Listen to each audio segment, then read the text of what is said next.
Kender du det, når du virkelig tænker, at du fucker op, og du er dum, og du har ikke styr på det, du laver? Sådan en situation har jeg lige været ude for, men hvor jeg har et værktøj, som hjælper mig til, at jeg ikke ryger ned i den der utilstrækkelige spiral af at føle sig utilstrækkelig og ikke du til noget og ikke have styr på en skid og sådan noget. Jeg skal lave min moms, og for et par uger siden, der besluttede jeg i et anfald af, nu rydder jeg op i min mailbox, så sletter jeg alle mine mails. Og på det tidspunkt, der tænkte jeg, der er jo ikke noget der, jeg skal bruge til noget. Det er altid noget, man kan frembringe igen, og det kan man også til en vis grad. Men nu sidder jeg så og mangler de fakturer, jeg skal bruge til at lave min momsregnskab. Og heldigvis så kan jeg jo skrive til dem, som jeg har købt ting af, haft udgifter til, og få dem til at fremsende fakturen igen. Men det er ikke det, der er det interessante. Det interessante er, hvad der så foregår i vores hjerne, når vi igen løber ind i sådan en for os uforudset hændelse, som er afstedkommet af en eller anden impulsiv beslutning, vi har taget. Fordi normalt, så tænker vi, alle de her utilstrækkelige tanker, og tanker om at ikke at du til noget, og det gør, at vores system lukker ned, det kollapser, så sker der tit det, at vi ikke kan lave noget resten af dagen, og måske flere dage efter faktisk, fordi vi går og slår os selv oven i hovedet, og vi ved ikke, hvordan vi kommer ud af den cyklus. Det, som jeg så er så heldig at have, det er affirmationer, og dem,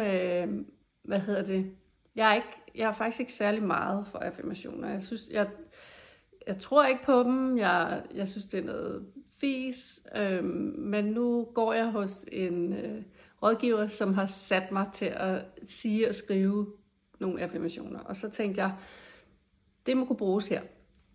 Så jeg har indtalt, fordi jeg går hos hende her, så har jeg indtalt de her affirmationer på sådan et memo, sådan så jeg kan lytte til dem, meditere på dem.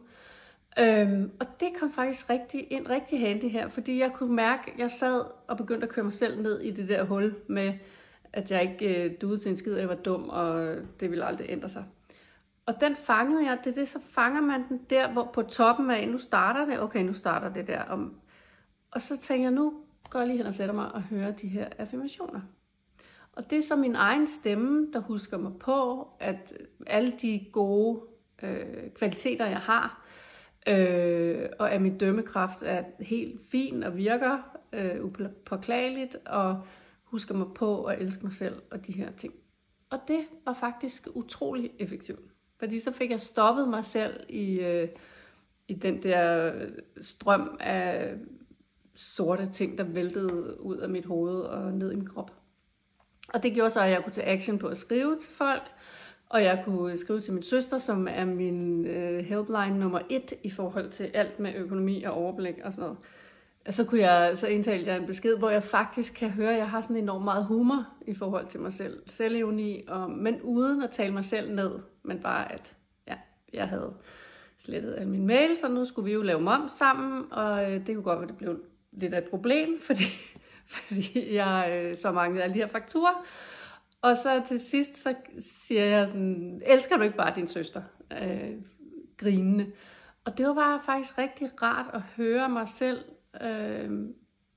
tage det på en glad måde og mærke i min krop, at det er faktisk okay, og nu kan jeg gå i gang med arbejdet, med at få de her fakturer frembragt, i stedet for at sidde resten af dagen og have ondt af mig selv og synes, at jeg er helt håbløs.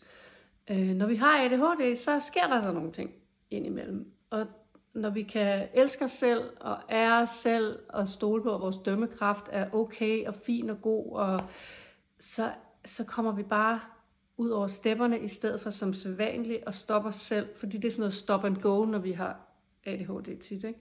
Så her der formår vi at kommer hen over den hurdle, som egentlig ikke er særlig stor. Der mangler bare et lille skub fra os selv og vores egen stemme.